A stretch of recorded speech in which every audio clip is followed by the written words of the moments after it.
sell, helping them build something that they can be proud of, and understand what role social media marketing plays in getting them from where they are as a business to where they'd like to be as a business. And then you can sell it at any price point you want. Just today, actually, I made a $3,000 sale, selling just a tiny little coaching package, which will take probably 6 hours of my time. Hey, what's going on, everybody? Welcome back to another YouTube video. In this one, I'm actually talking about the very first client I ever got in my agency. Let me fix this camera just a little bit here.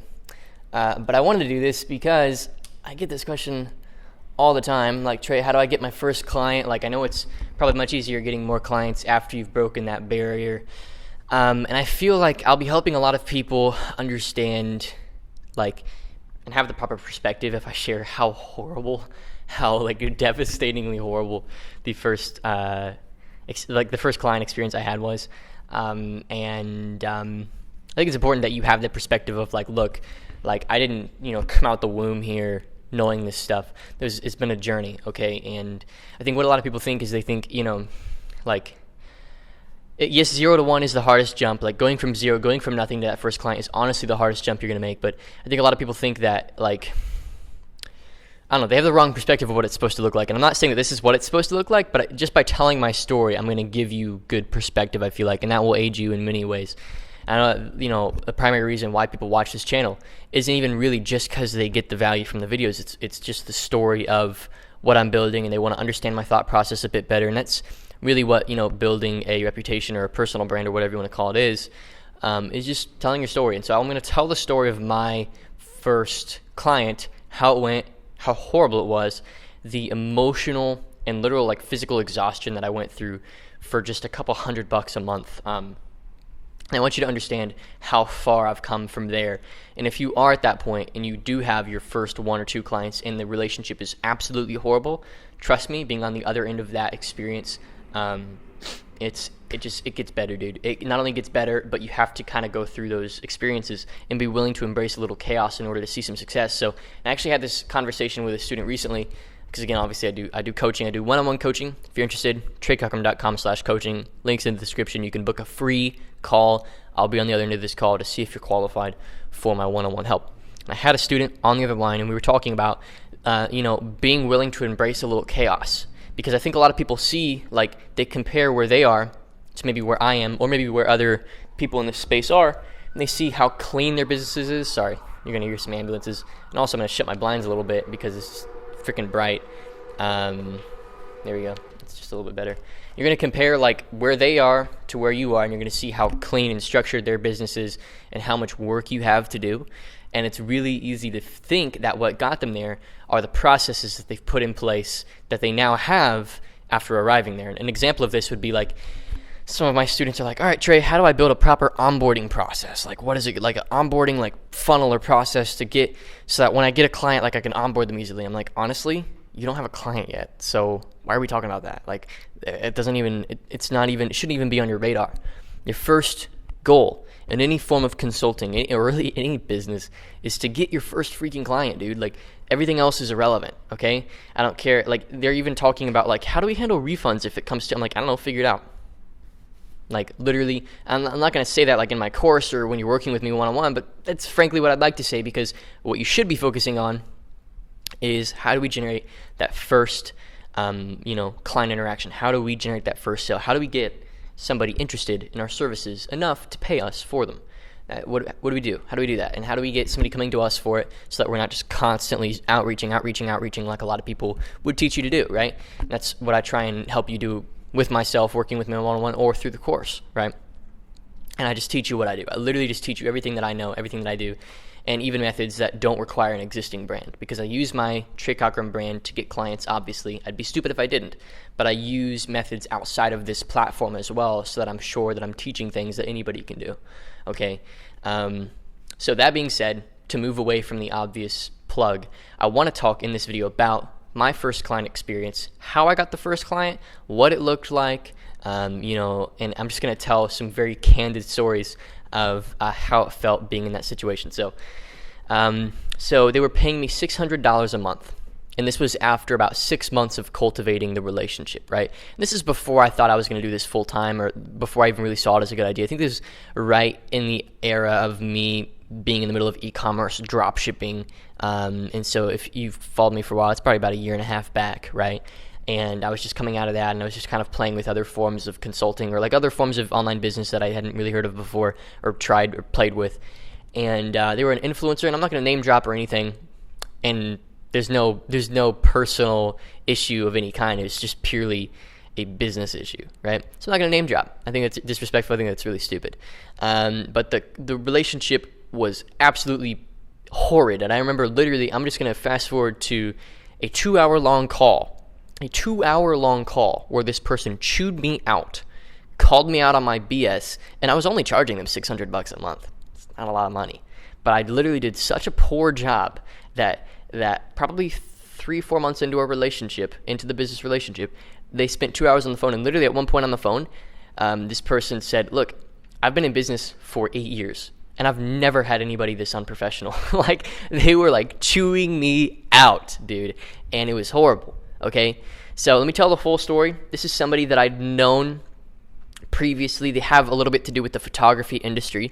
So I was a wedding photographer, did photography, and kind of grew a bit of a name for myself in that industry, and had some connections. And there was, and this person is a fairly large influencer in the arena, wanted to launch their online program, and I wanted to help them do it. And I really genuinely thought I could. I just missed so much of the important expectation setting stuff that I now teach in my program when you're working with me one-on-one. That will save you so much time, okay? Now I've got clients that have paid us, multiple 5 figures worth of money, and we're still trying to figure out how to get them results, and they're totally cool with that because we set the expectation. Look, this is a long-term investment. We're going to work with you one-on-one. We are a piece of your business. Now we want to figure this out together, as opposed to, within 2 or 3 months, we'll probably make you 150, 200 grand or whatever. Like, that's such BS, dude. You got to come from a place of honesty, a place of, like, investment into their business, because that's going to help you long term. All right. But that said, I'd known this person for about a year, and I brought up the idea of working together over DM. And this is somebody, again, they were kind of in my warm network, my existing network. I didn't have to sell them cold or anything. And we began talking about this idea of working together. And it literally took me probably 4 months to get this stupid close. And finally, I was like, yeah, like $600 a month. How does that? I squeaked out a little $600 a month fee. And they had to think about it for a week, and they finally got back to me. They got back to me, said, sweet, let's do it. And I was like, I was on freaking air. That was my first client. It felt amazing. But the problem was I had set no expectations. So they didn't actually know exactly what I was doing. So I became like their employee. Like, they would text me all the time with different issues, different things they were struggling with that I honestly didn't know how to fix. So I was just getting on Google and figuring out how to fix them. So I'd sold myself improperly. I hadn't set expectations properly. I didn't come from a certain niche or a certain expert advantage. I had no leverage. Basically, I had begged for money and then said I'll do anything for it, which is what most beginner agency owners do. They're like, I'll do anything for you if you just give me, like some money every month. I'll do, I'll be your generalist social media marketing person. And if you go back 2 videos now, or maybe 3 videos, I'm not sure which one. It's basically what's the difference between the most successful and the least successful agency owners, because there's really 20% that just dominate, and then the 80% are going for, the final 20% of the market, where the 20% who are killing it go for the 80% of the market, and they dominate that 80%. So what are those 80% agency owners doing wrong? And I pinned it in the video, and one of the big things is they sell the tool, or they sell their time, or they sell a technique, or they sell a KPI, a key performance indicator. Like, they're going to get them, instead of $4 leads, they're going to get them $2 leads, right? They sell that instead of selling a vision for the client that you're working with. And so I now know that a big part of why this went so poorly was because I basically said, look, if we come out with a course, I really do believe that we could sell a good $40,000 to $50,000 of it every single year if we come out with a course. I think that's a really good measure. Of course, we didn't even hit close to that because I knew nothing about this back then. And that's part of why they were angry with me. They were paying me the $600 a month, and they thought that it was going to make them return, like a massive, massive return, and they didn't get anywhere near close to that. Come launch day, we probably do $4,000 in sales, and I was like, frick. Like, I was looking at that number, very disappointed. Didn't know how to explain to the client that I'd essentially failed them completely. And so, yeah, big mess. And what happened from there was, let's see. I feel like I'm telling the story pretty well already. I think you get a good picture of what happened. This is an 8-month process, right? The only joyous moment in the entire client relationship was one time I was taking my sister to her horse lessons, and I this is back when I was living with my family, and we're at the stable, we're at the horse barn. I'm watching her ride a horse around in circles, and I get the payment rolling through from the client. And I'm like, frick yeah. Like, I just made money taking my sister to horse lessons. Like, that felt really good. That was the only moment. Every other time, I literally remember every other time I'm going to this coffee shop that I go to often to work or to study or to, read some books or whatever it is that I do. I like coffee. It's a local place. And I get a call from this person, and immediately they have a problem. They want me to solve it right now. And I'm in the middle of like relaxing. And it's because I'd set no boundaries. I'd set no expectations. So not only were they only giving me $600 a month, they were taking my emotional, mental, and even my physical energy, because it would affect my sleep, because I'd be so obsessed with this person's results and that they weren't getting them and that I wasn't able to provide them for them, that it would affect every part of I think I literally lost some weight. I'm already a really tiny guy. I'm like 135 soaking wet, right? And I lost weight. I lost weight. And so when you don't set expectations properly, you are just forced to succumb to the needs of any of your clients at any given time. And you just don't want that. It's such a bad place to be, okay? Now, let me check the time here. Cool. I have a team meeting in like 15 minutes with my agency. So that is my first client. Now, I'll tell you how I got them. Obviously, I developed the relationship over time. We slowly shifted the conversation. It was a very forced conversation. I was like, give me money. I want to, make money. And that's the problem, is I had no vision for what I would actually do for them. I just wanted a client. And so that's a big disparity. Like, if you just want a client just to make money, and you don't want a client because you want to make money and help them, or because you want to help them and see the money that comes from that, then you're going to lose long term. Okay, just guaranteed. If it's all about the money, it's okay if it's in large part about the money, or even half, or like even 95% about the money, but 5%. Most people, it's 100% about the money. That's where most people come from, and that's why I don't take on like last night I had a call with somebody who wants my agency's help, and like for some reason they were a total newbie. They were like, yeah, we just want to make some money online. I'm like, what are you talking about? Like, that's such a broad thing that is no grounds for me to work with you. And I didn't chew them out like I'm making it sound here. I was just very honest and said, hey, it's very broad. I don't know if I can help you. I apologize. Sent them on their way. And yeah, so anyway, that's why the make money online thing sucks, because people see running an agency as a way of making money. The problem with seeing it as a way of making money, that's a very reverse mindset. You need to see it as a way of bringing value to the market. And what's amazing about bringing value to the market and helping the market is that in return, you get the equal amount of money back into your pocket. And so when you view it that way, when you view it as an exchange of, I'm going to, do something for you that you need more than the money that you're going to pay me for it. When you start viewing it that way, then you start to make a whole lot more money. And so that's one thing I want to have instilled in my audience, the people who follow my content. Look, we are here to make a whole lot of money. Absolutely. But along the way, the only way you're going to get there is by detaching from the money emotionally and focusing solely on results, experience, the end product itself. That's when you make a lot of money. Like Amazon, for example, didn't profit for I think 10 years because they were just putting all of their money, all of their cash resources back into infrastructure. And now they have one of the fastest shipping times. Like, you can't compete with Amazon now. Amazon Prime, if you're in e-commerce, they take 80% of your business. Just guaranteed. They just dwarf you completely. And it's because they spent 10 years making no money and focusing on their product. And then people are like, oh, Amazon doesn't pay taxes. Yeah, it's because they didn't profit anything. And they still, in large part, don't profit much at all. Just barely enough. And profit's not even, I don't think profit's Jeff's focus at all. It's bottom line and it's customer experience. That's the focus. So, and when you think that way, it forces you to become servant-minded, forces you to put your clients first. And this doesn't make you controllable. It doesn't make you a puppet of your clients. It's a beautiful thing. You'd think that by worrying less about money and worrying more about, getting results, that you'd become like a puppet, that you'd become controlled by your clients. Actually, no. You control them. When you become the source of their results, you control the relationship. So some people are afraid that when they don't make it about money, that they're getting rid of what's in it for them, and then they give up their control. That's not true. You need to eliminate that completely. When you focus on delivering value, solving problems, being a good resource for somebody's business or their life, then naturally you control the relationship, okay? Which is like, another example with Amazon. Like Amazon has their brand Amazon Basics. Like you can buy AA batteries, which are Amazon Basic AA batteries, or like USB cords, or like light bulbs, like basic needs. And they basically took all these big brands that are selling those things, like Duracell with the AA batteries, like, various companies with the USB cords, and undercut them completely. Went straight to their manufacturers, said, hey, instead of making it for them, make it for us, because we're going to sell a whole lot more of it than these guys are. And it's because they focused on, the client experience at the end of the day, and they didn't focus on profit margins. They focused on, what helps the client. What's the market need? How do we tap that? So it gives you total control. So, yeah. I feel like I've gone on a lot of little tangents here. I think it's very valuable nonetheless, though. That's my first client experience. My first one sucked. And I think the final lesson that you need to take away from this is, look, if you're a perfectionist, perfectionism will slow you down, dude. You need to be willing to embrace some chaos, especially if you're just beginning. If you're looking at how clean and organized my business is, and you think that it's the organization and the cleanliness and the minimalism that has gotten me to where I am, you are completely wrong.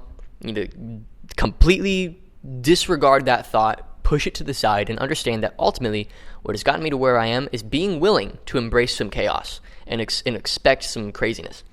And then on the other side of experiencing that chaos, I can then eliminate unnecessary variables in that chaos and then build a process. But if you're building a process first, like you're focusing on your onboarding first, or you're focusing on, your contractors first, you're focusing on and you're not even worried about how you get your first client, then you've got it all freaking wrong. Make your first sale. Stay minimum. I think there's a popular phrase that goes around, minimum viable, which means it includes everything that it needs in order for somebody to get results and nothing more. Nothing more right now. You don't need anything more than that. I had a call probably 4 months back with this dude, and again, no names, no need for it. But he had this beautiful webcam setup. He had a full frame DSLR plugged into his computer. It looked great. His webcam looked great. He had a sales script built. He wrote and scrapped this thing 70 times. He's got the perfect sales script.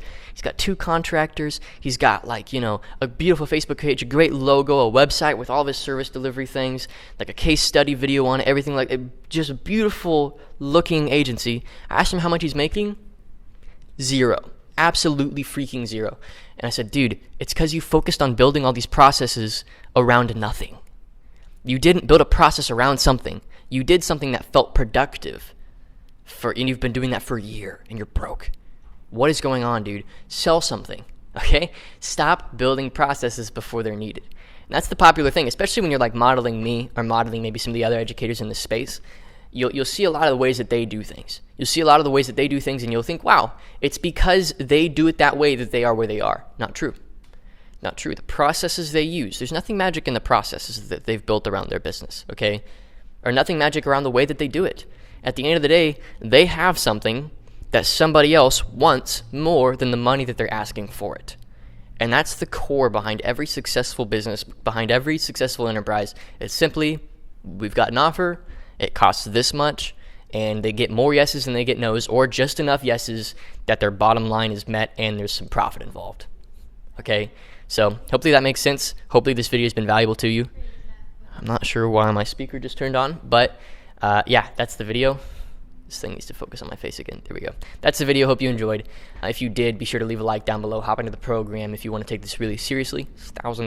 Going to be raising it to $2,000 very soon, because I think I really only want people in there who are serious about doing this right. Okay. So that being said, very much enjoyed recording this for you today. Final lesson, don't be a perfectionist. Be willing to embrace some chaos, move into the market, fully aware that it's going to teach you a lot of lessons, and be ready to learn those lessons and be a listener. Don't expect things to go right the first time. They won't, okay? And if they do, good job. But eventually you will run into a client issue that will teach you lots of lessons, and you need that, okay? You really, really need that. So be willing to have that your first time around.